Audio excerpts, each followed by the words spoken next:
This interview includes discussion of eating disorders, including anorexia and bulimia.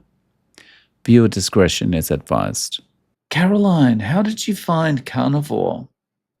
Well, to try and cut short a long route, I've done the vegetarian attempted veganism stuff over the years. Had a daughter has neurofibromatosis type 1, which was diagnosed when she was 9. So, of course, we got referred to pediatricians. And at the same time, a friend's teenage daughter was diagnosed with type 1 diabetes. So we were both seeing the same pediatrician, both going, medications, what? And initially, I started off with GAPS, gut and psychology, gut and physiology syndrome. And I was so impressed. I've been looking for several years to do a nutritional training. So I went and did my training with Dr. Natasha Campbell McBride. But I was very high fat, low carb by then. So I found some of the GAPS stuff was a bit too carby for my preference, how I felt I was doing. And then this dear friend, we're still very close to this day. You know, when somebody just surreptitiously drops you something, and she didn't say anything, but the link was to a website called Zero Carb Zen. And which is different to how the website is today. And it talks about Owsley, the bear, and how he had been carnivore for well over 20 years. There are examples of Maasai people and Inuit. And you know, when you have that light bulb moment, and you just go, I've been blessed. I spent a little bit of time in Kenya. I'd spent about a week within Maasai reservations. You know, I tried to dance with these people. And of course, what I saw, which I'd seen from the Weston A. Price photography back from the 1920s, their perfect stature, their faces, their proportion, their teeth were all straight in alignment. They weren't wearing glasses, which I now need. I have no astigmatism. The women were 3 times stronger than the European and American men. Yeah, and it's just like, but supposedly they're living on next to nothing. So I realized that I had seen and spent a little bit of time with people who were given as examples of being what we're now calling carnivore. And there was a part of me that was feeling very rebellious, because within those previous 3 years, all I'd known about nutrition had been blown into the air. I'd read Barry Grove's Trick and Treats, and all the stuff I hadn't known about that I knew. You know, when you know something is missing, but you don't know where to look for those pieces of the jigsaw.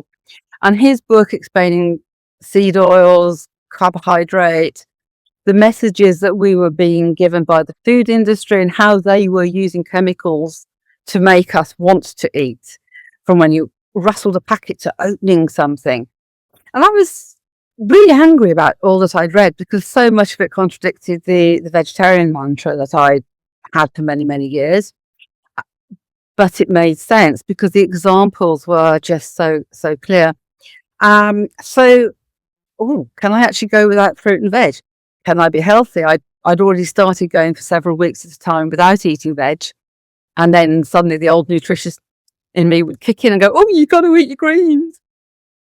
You know, the irritability of my guts, they weren't very happy. And then on a darker side, I was anorexic by the age of 10, bulimic by the age of 13. And the anorexic tendency or sorts of body dysmorphia had always been there. And so in my early 40s, I'd found a gym. I wanted to stay slim, because if I wasn't, I was angry, miserable. God knows how my children put up with me. They nicknamed me the angry stick instead. And so the other thought in my mind was, all these perfectly formed people, if I go carnivore, I'll never have to worry about my weight again, and I can just enjoy my food. So to realize, I'm 62 now, but to realize how many decades of my life that body image, body dysmorphia had always been niggling away. So those were the 2 reasons. My friend had shown me the carnivore. I joined a Facebook group called Principia Carnivore. I didn't know much about transitioning, and I had taken on a very heavy weight training program at the time, because I wanted to be strong. I wanted to be able to show the way to other women that we can be strong without looking like men. because we're not. And again, past that weird body images that you think, oh, I'm going to be bodybuilding and I'm going to look. Your images are always of men because that's primarily what you see. And so I had a very difficult journey into being carnivore because I've had heart palpitations all my life. I've been checked out, nothing was ever found. I'd found homeopathy, which has helped massively to the extent that I am now a homeopath. Yeah. And I had several whiteouts. I was regularly having palpitations where you could feel the bed vibrating. And through the Principia Carnivore group, ride back on your exercise program. You shouldn't be doing anything different or additional. Lots more salt, bone broths, which I was learning to make. I had to because I'm a GAPS practitioner. So, I love teaching people. I've got to do it to myself so that I know what I'm talking about and how I can demonstrate to others. And I came through that. It probably took about 3 months before everything absolutely settled down. And I had no idea. I honestly didn't have any idea that I would be carnivore in 12 years' time, because I'd come to the conclusion that probably by the time I was 50 and not having to feed my large family, I could go raw food and be morally, spiritually pure. And I've done exactly the opposite. And to be honest with you, Dave, I found as I've gone through, I mentioned anorexia earlier, my body's changed shape. I've put weight on in areas I never thought I would do or wanted to, as opposed to the muscle side. And it's been a journey of curiosity, not fear and hatred and so self-loathing. It's been absolute, what's it doing now? And what stage am I going through? Am I re-strengthening bone? Am I re-strengthening muscle now I've taken all the grains and the pulses out? And to the extent now that I'm actually lighter than I expected to be. So I think I've lost some muscle mass because I've not been doing serious body strength stuff for a while. I'm going to go back into that now. But the calmness in my mind, I used to get so depressed that, I had children, I couldn't kill myself. But if a bus could have run me over, or I could have found, I was in such a deep, dark hole where I couldn't see light.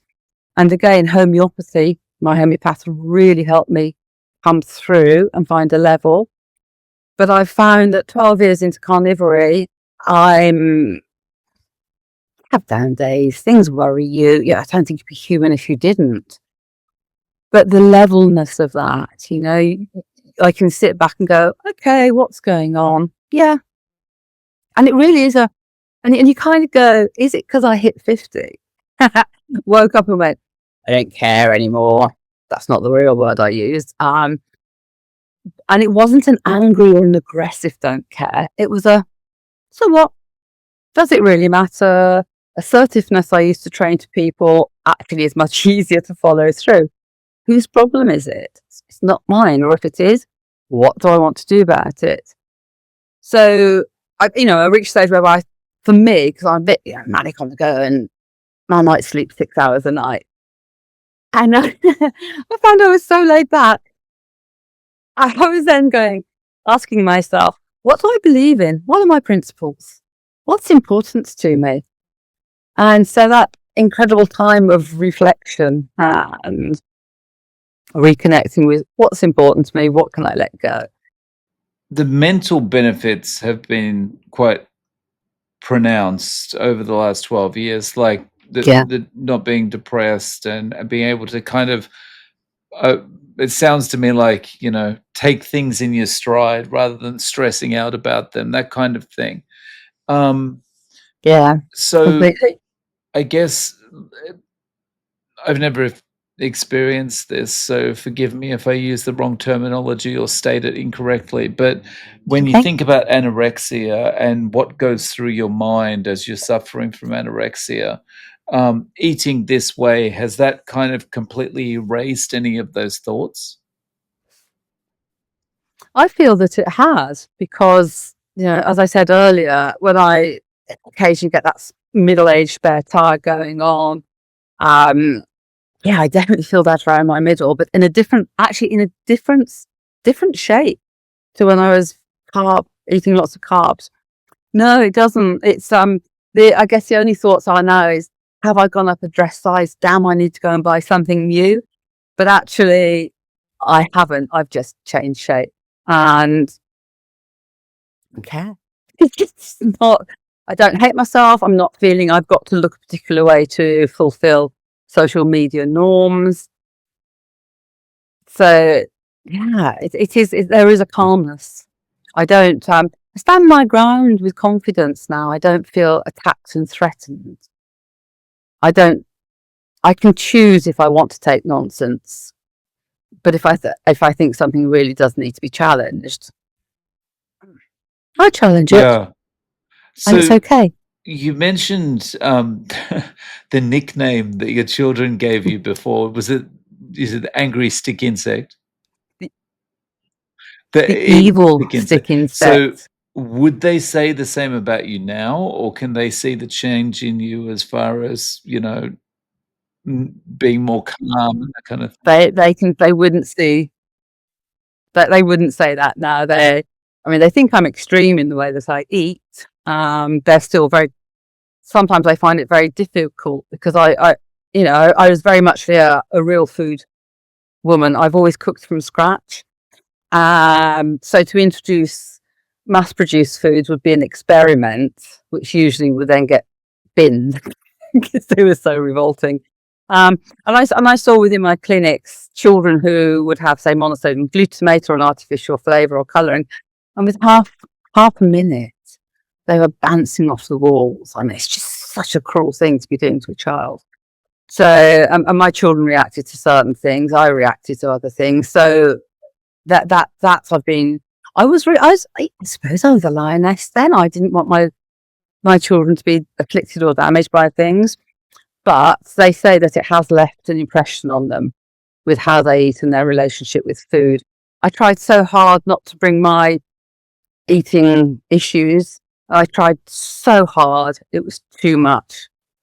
So I guess one of the few things in my life, if I could ever do again, would be that I'd known about carnivore and was open. That because when in your more vegetarian days, I don't think you can be open. It's very difficult to be open to the other side. But that's the only thing in my life I would change. Is if I could go back and could have known and understood there was meat, but there would have been a lot more Yeah. meat. Well, speaking of the meat, like, how are you eating day to day now? What's the typical pattern that you follow? It varies. If I've been working out in the gym, I'll eat twice a day. And I know when I've had a really good workout because if I've eaten by about 2 o'clock, I'm hungry by 5 or 6. And I don't like eating a huge meal before I go to bed because I don't settle very well. So what's the typical? I eat lots of beef and lamb. I really love beef and lamb, and I eat organ meats occasionally because I feel the need. I don't look at heart as an organ meat because it's a muscle, and it's a very cheap way to eat.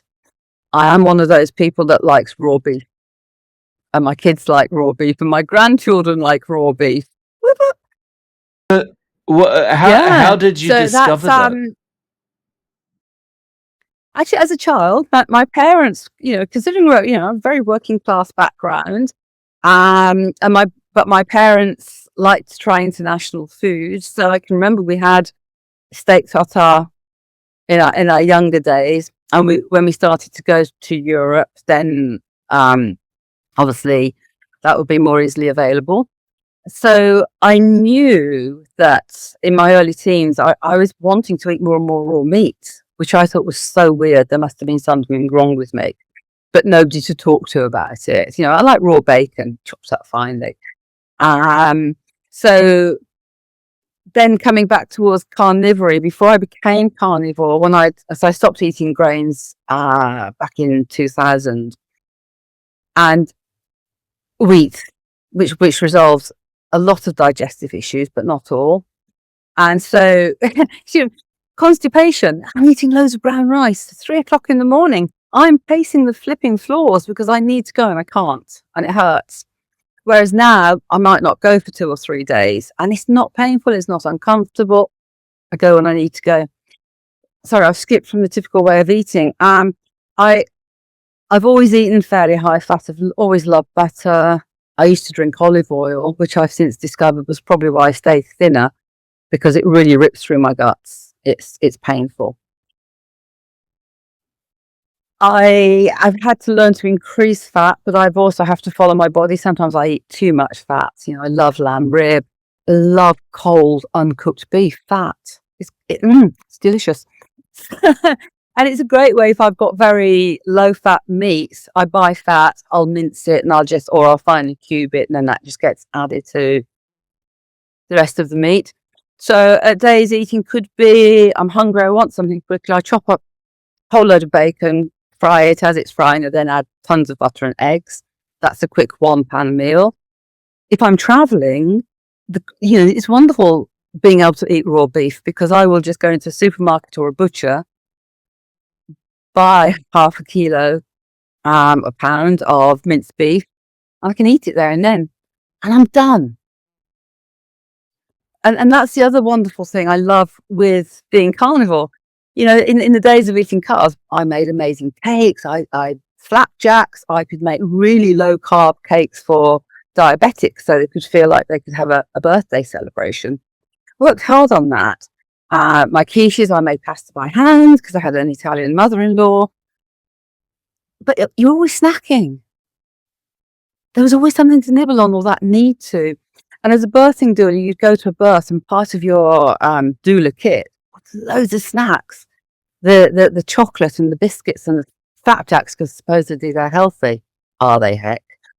And how were you going to get through the next 24 hours? Whereas now, if I'm at a birth and I'm out for 40 hours, I admit I do like a little espresso at some stage along that, but actually it's not essential. And I'm fine. My energy is consistent. So I go through, eat a fair amount of beef. I eat cheap because we can't afford ribeye. That's a treat. A treat is to buy beef rib, which we do maybe 2 or 3 times a year. But otherwise, it's very cheap cuts of beef and lamb. Yeah, and you obviously save on gas, right? Because And time in the kitchen. We had a family meal last night. The children got friends visiting. And I went, yeah, I'll do the lamb ribs. So I put the lamb ribs in the oven, went to the gym, came back, they were ready. Everybody else is faffing around with peeling vegetables and chopping fruit and making a blooming mess of my kitchen. And I go, for God's sake.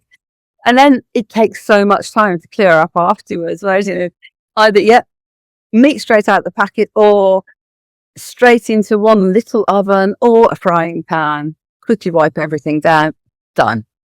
I don't spend hours in the kitchen now prepping food and composting. Not the composting ever went very well, but yeah. yeah. Wow. So, like, Right. the percentage of are you eating almost 100% of the time? You're eating like raw beef, raw lamb. No, I don't really like raw lamb. I like lamb's liver and lamb's heart and kidney. I like raw. And it's going back to that when before I went carnivore, and I realized that if I shouldn't be eating grains, what am I doing feeding my cats grains? I'd seen 2 of them die from kidney disease and a very rapid cancer living on Hill's Science diet.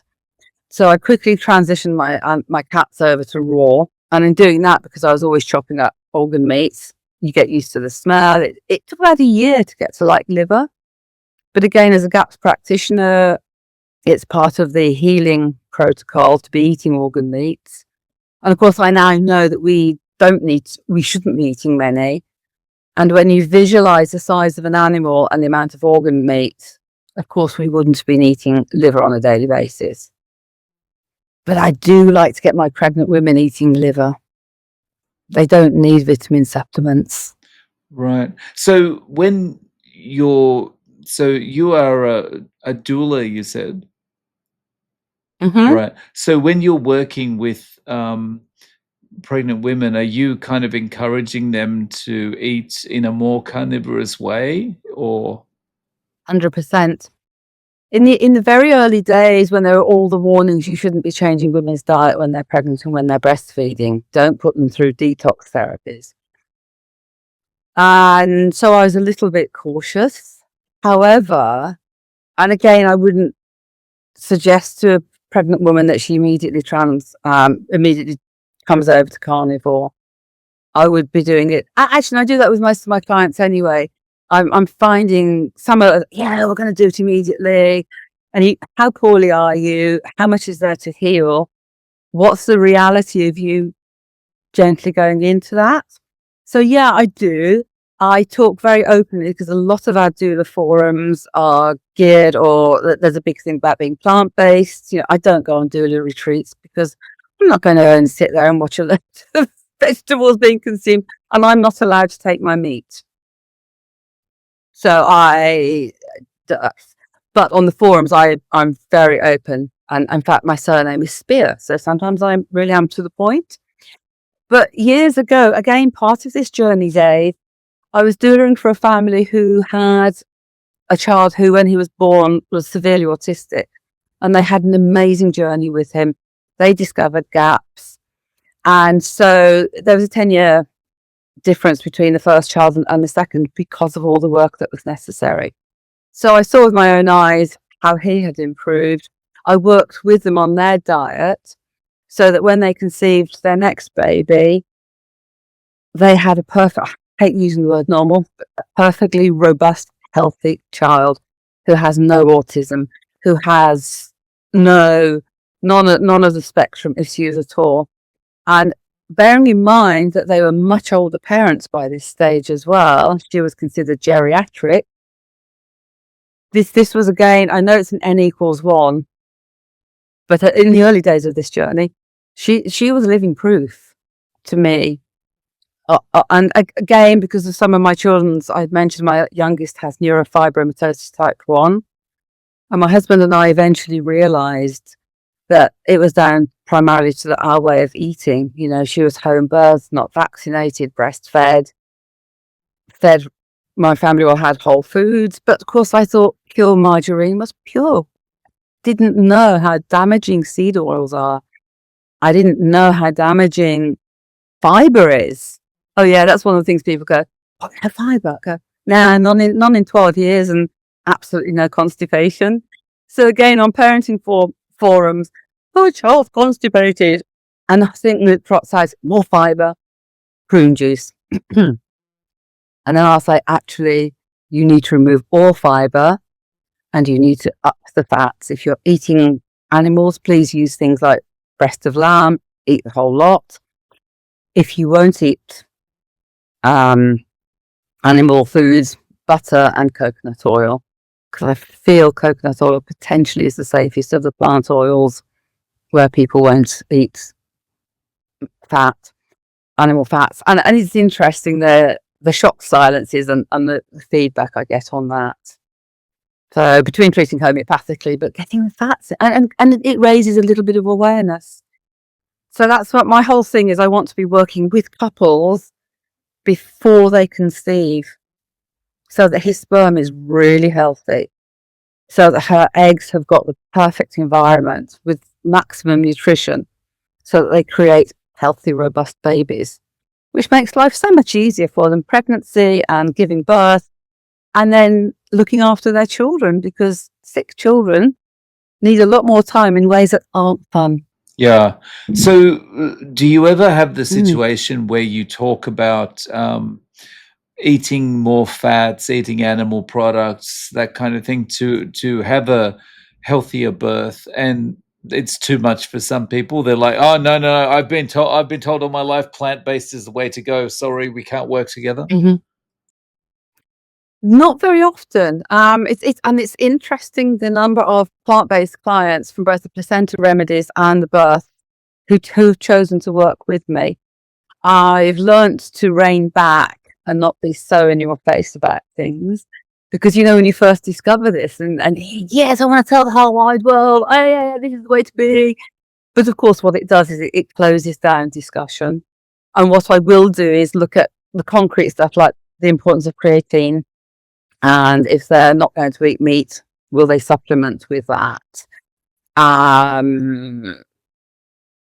straight up my brain, glycine. I get my glycine naturally, but I do use glycine in powder form. I make an ice cream, which is for the rest of the family has it's eggs and cream, some glycine and some vanilla extracts. I taste it, but I don't like the taste that it leaves on my tongue. And of course, the powdered glycine is plants. And my guts know, because I experimented on myself. Daily amounts, 2 teaspoons. I took 2 teaspoons. And it was like when I did the same with turmeric. Oh, my guts. They hurt. Man, they were sore for so long. And it leaves an aftertaste. So my ice cream is just eggs and double cream when I feel the need.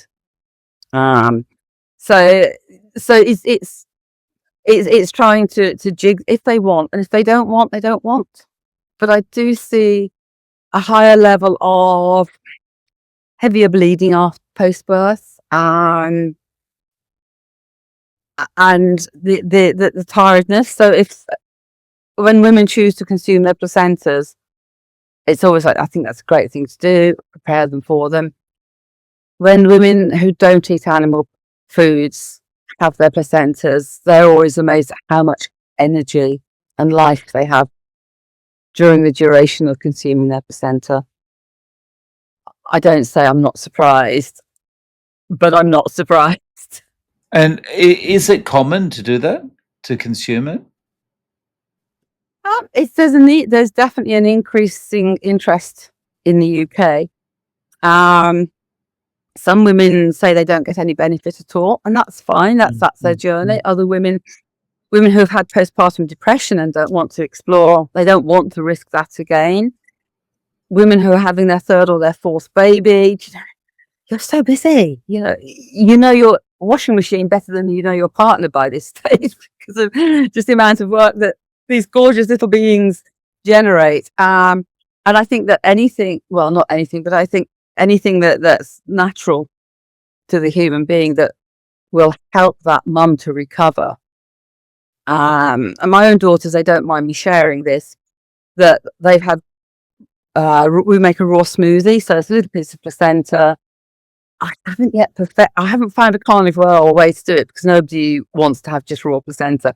So you add fruit to it. But again, I've experimented with the lowest fructose loading. So of course it comes down to berries. But again, the reports, they've loved it. Because they've said how much more energized they've felt, how much more on an even keel, that the asthma is less. And you hear from other women, a lot of their autoimmune conditions reduce during that time of benefit. They don't lose so much hair. Family members will notice when they're not taking their placenta capsules, for example, because they'll have a reduction in energy and they'll become moody. It's tangible, but women that benefit really do talk about the benefits. Yeah, I'm just putting that in my own context. If that came up in a Japanese hospital, that was a request in a Japanese hospital, I think all the staff would be running around not knowing what to do. Yeah, do you know the really interesting thing is, so we're not allowed to use, I make balms and potions occasionally for family and friends. I can't do it commercially. I'm not registered and I don't want to go through the process. So we're not supposed to use placenta extracts, but I do in balms. And nappy rash heals really quickly. The kids get their tattoos and it's, Mama, can you make up a placenta balm because they heal really well. I've reduced scarring from burn tissue on my own arms, putting your hands behind fires kind of thing. But you can buy human placenta extracts from Japan. The other placental extracts come from sheep and predominantly from New Zealand and Australia. Interesting. I didn't know that. Oh, wow. Interesting. Yay, something new. Yeah. Wow. So for you, like carnivore is just part of your life now. There's Yeah. no feeling of like, oh, want to go back to some raw veggies or anything like that. So you go, "Ooh, no." You pick them up occasionally and you smell things. You go, either that smells nice or, I used to be a garlic fiend, but actually it really hurt my tummy. And then it would repeat on me for hours. Um, not pleasant, really. Yeah. So no, in fact, it's funny considering how much cooking I used to do. Occasionally, I find myself asking somebody, "How do I prepare this vegetable?" Because I'm doing it for somebody else. Which sounds really strange, but have I chosen to forget? Is it just that it's just not important to me? I don't know, but no, I don't. And if I do occasionally get plant life on my lips, I'm not freaked or upset by it. In my vegetarian days, if I got some meat on my body, let alone my lips, I'd have been mortified and felt like I was defiled and had let the side down. Whereas now I think, well, if I was a hunter, I might have had grass and bits of vegetation from time to time because I might have been eating the animal's intestines. There might have still been something left on the animal when I was busy eating it. It's just, it just is what it is. Right. Yeah. So, based on the experience you've had, if someone says to you, "Okay, Caroline, I want to start carnivore. Tell me what to do." Um, would you advise them to just rip the band-aid off, jump in, or maybe go slowly, kind of maybe go paleo first, low carb, keto, that kind of thing? See, when you say paleo, I shudder because I see so many people eating paleo snacks and so-called paleo that, and it's another blooming industry. Yeah, it's not eating real food. What I've learned to do over the years, and I'm still learning, is to really know about their background and their lifestyle. I think some people can jump straight into carnivore, but again, from my own personal experience, you need somebody to be walking side by side with you, because when you feel like shit, when you've got banging headache and you're just feeling ugh, or you're sat with your mates drinking their coffee, eating their crisps and cakes and what have you, again, because we give food as love. So if you're not receiving that love, are you being deprived? Um, so again, it's about trying to understand their mentality, where they're coming from, as to whether or not it is. Yeah, if you want to jump into keto, jump straight into carnivore, and these are ways that people have found useful.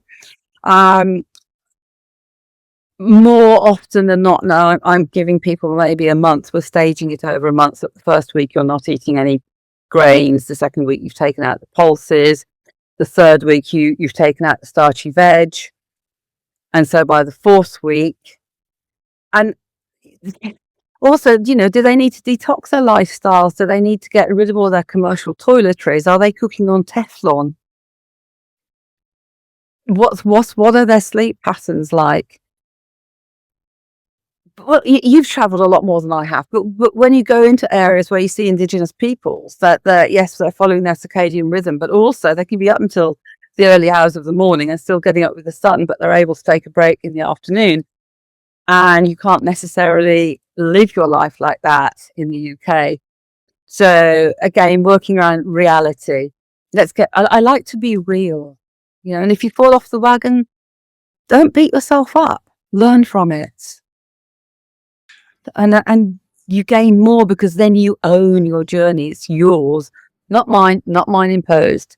I think that's a really important point. Is like when you do fall off the wagon, which everyone eventually is going to do, whether it's by accidentally ingesting something or doing it intentionally, you're going to fall off the wagon at some point, and beating yourself up is counterproductive because, Completely. especially if you've always had issues with food, beating yourself up makes it much more likely you're going to go, sod it, I'm just going to go back to the ice cream and cookies or whatever. It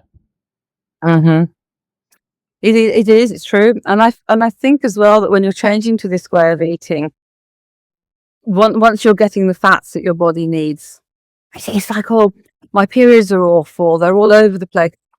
By menopause, I'm dreading menopause. I had a bloody brilliant menopause. My mum's had been awful. She had a massive fibroid. It took me 2 years to acknowledge that I too had developed fibroids, or to want to go and find out and have the confirmation. I was losing 200 to 300 mils of blood easily within the first 2 days of my periods then. But I was already carnivore around that point of my menopause. And sure enough, I had some pretty interesting fibroids. I didn't want a hysterectomy. I really didn't want a mesh because those were the proposed treatments. I agreed to blood work and I wasn't anemic. They were expecting to see some pretty dire results and I was bouncing. So yes, I had some hot flashes. I would see my homeopath. They'd settle down again. I still forget words occasionally, but you become very creative and you describe things. You know, I'd be eulogizing about the placenta. I don't remember the word placenta, but I would describe it. So I think you also gain a creativity. You reevaluate who you are as a woman because you're no longer fertile. What is your role in society? But I had a great menopause without using menopause coaches, without using expensive products, because I even feel sometimes women are exploiting women rather than helping each other, because there seems to be this explosion in menopause coaches. And so I just everything these days, everything's a business, right? It's yeah. And so just read Elizabeth Bright. If you don't want to believe me, she's a doctor. So, Caroline, if people want to reach out to you, how can they find you online? Well, at the moment, the best way is my website, which is the https://www.carolinespear.co.uk. I do have a Facebook page, do the Caroline Nutritionist. I can never remember what I am on LinkedIn other than Caroline Spear. So I'll link to your website and your socials in the show notes. Caroline, Thank you. thank you so much for coming on and sharing your story. I really appreciate your time. I appreciate yours too. And thank you for all the wonderful work that you're doing, Dave. Please keep it up.